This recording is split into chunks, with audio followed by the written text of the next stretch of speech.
23 मार्च में क्या हुआ, बहुत बड़ा एक ख्वाब, एक रेजोल्यूशन पास हुई यही मीनार पाकिस्तान में कि हमने एक मुसलमानों के लिए एक ऐसी रियासत बनानी है जो उन असूलों के ऊपर खड़ी होगी जिसके ऊपर पहली मुसलमानों की रियासत मदीना में कायम की गई थी। और उस सबसे पहले जो कायदे आज़म हमारे लीडर थे वो सबसे बड़े कॉन्स्टिट्यूशनिस्ट थे, वकील थे, कानून की बात करते थे। तो आज मैं सिर्फ आपको बताना चाहता हूं कि जो पाकिस्तान में हो रहा है, हमारे सारे मसले इसलिए हैं कि ताकतवर इस मुल्क के कानून को नहीं मानता, वो अपने आप को कानून से ऊपर समझता है और इसकी वजह से हम आजाद नहीं हैं, हम गुलाम कौम हैं। हमारा मुसलसल इस मुल्क में एक तबका है जो कानून के ऊपर बैठ जाता है, जो कहता है हम कानून से ऊपर हैं। मार्शल लॉ लगाते हैं तो सारा आइन खत्म हो जाता है। पिछले 60 साल में आधा वक्त मार्शल लॉ रहे हैं। उसके बाद जब ये दोनों आए, ये दो खानदान आए, इन्होंने जब लूटना शुरू किया तो इन्होंने एक चीज कही कि सबको पकड़ लो लेकिन हमें ना पकड़ो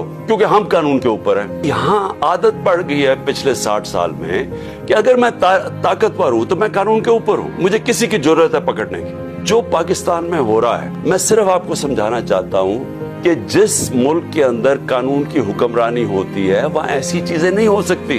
मैंने अपने लोगों को जब से मैं वजीर आजम बना, मैंने यही समझाने की कोशिश की कि मदीना की रियासत में मेरे नबी सल्लल्लाहु अलैहि वसल्लम ने कानून की हुक्मरानी, अदल और इंसाफ कायम करके उनको दुनिया की इमामत करवाई।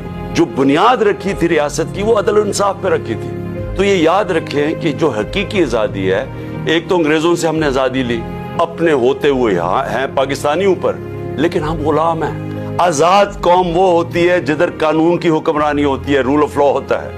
जिस मुल्क में रूल ऑफ लॉ नहीं है वहां ताकतवर कमजोर के ऊपर हावी हो जाता है। लेकिन मैं अपनी सारी कौम को भी आज कहना चाहता हूँ कि देखें, अगर आप इस मुल्क को हकीकी तौर पे आजाद करना चाहते हैं तो आप सबको कुर्बानियां देनी पड़ेंगी।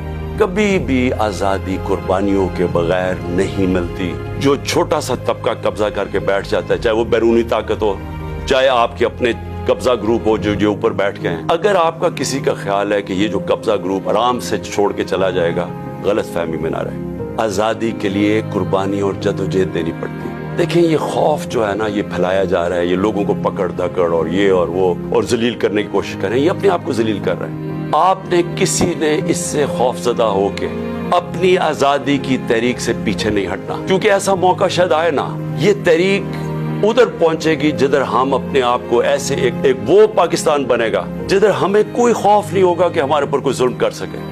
कमजोर से कमजोर को पता होगा, ना कचहरी में, ना थाने में, ना किसी पटवार खाने में कोई उसके ऊपर जुल्म नहीं कर सकता, ना कोई नामालूम अफराद आके उसको